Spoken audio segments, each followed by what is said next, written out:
যখন আপনি মায়ের নামে দান করবেন তখন কবরের শাস্তি বন্ধ হয়ে যাবে।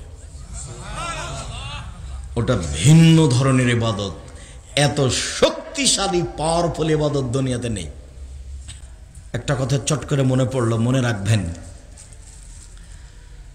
যে আমার কাছে সাহায্য চায় তখনই আমার মনে হয় যে ও টাকা নিয়ে যে কি করবে, খাইয়ে নেবে না কি কাজে লাগাবে কিনা, এটা একটা মনে বলে। এভাবে হয়ে আসছে। এইটা পরে মনে রাখবেন, দান হলো সবচেয়ে শক্তিশালী ইবাদত। সালাত একটা ইবাদত, নামাজ একটা ইবাদত, রোজা একটা ইবাদত, হজ একটা ইবাদত, তাসবিহ তাহলিল একটা ইবাদত, কোরআন তেলাওয়াত একটা ইবাদত। সবচেয়ে শক্তিশালী ইবাদত কি বলেন তো? দান।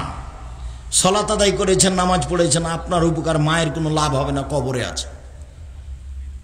সিয়াম পালন করেছেন, সিয়াম দামি ইবাদত, আপনার নেকি হবে, মায়ের উপকার হবে না। হজ করেছেন 10 লাখ টাকা খরচ করে, আপনার উপকার, মায়ের কোনো লাভ হবে না। যখন আপনি মায়ের নামে দান করবেন তখন কবরের শাস্তি বন্ধ হয়ে যাবে। ওটা ভিন্ন ধরনের ইবাদত। এত শক্তিশালী পাওয়ারফুল ইবাদত দুনিয়াতে নেই। তো মাথায় থাকবে, দান করলাম, অতএব কোন ইবাদত করলাম? সবচেয়ে শক্তিশালী ইবাদত করলাম। তখন আপনি শান্তি পাবেন। নইলে খালি আরে টাকাটা দিলাম ওকে, টাকাটা তো মনে হয় মদ খাবে, এই দিক পরে। আগে মাথায় রাখতে হবে যে দান ইবাদতের জগতে শক্তিশালী দান। হ্যাঁ, আপনি ভালো জায়গায় দেন, না হলে অসহায় মহিলাকে দেন, যেই মহিলা দিন রাত আপনাদের বদনাম করে।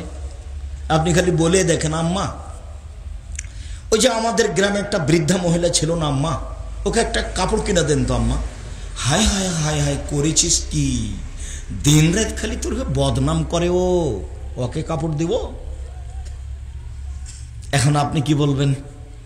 আম্মা, চাঁপাইনবাবগঞ্জের ভাষাতে একটা কথা আছে, শত্রুকে বড় পিঠে বসতে দিতে হয়, শত্রুকে ভালো চেয়ারটা বসতে দিতে হয়, শত্রুকে ভালো জায়গাটা বসতে দিতে হয়।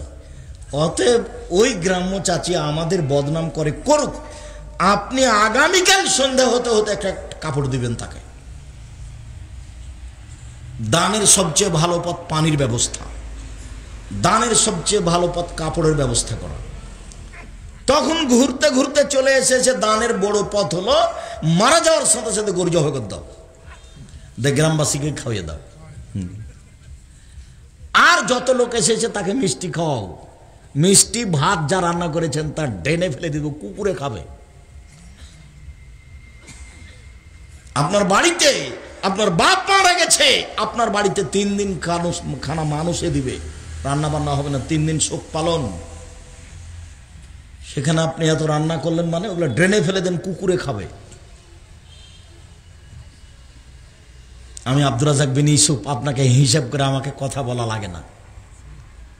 আমার জীবনে আমি কোনোদিন পরিস্থিতি বিবেচনা করে কথা বলিনি, কি হবে সেটা পরে। জাতির সামনে দাঁড়াই না কোনোদিন জাতিকে ফাঁকি দেওয়ার জন্য।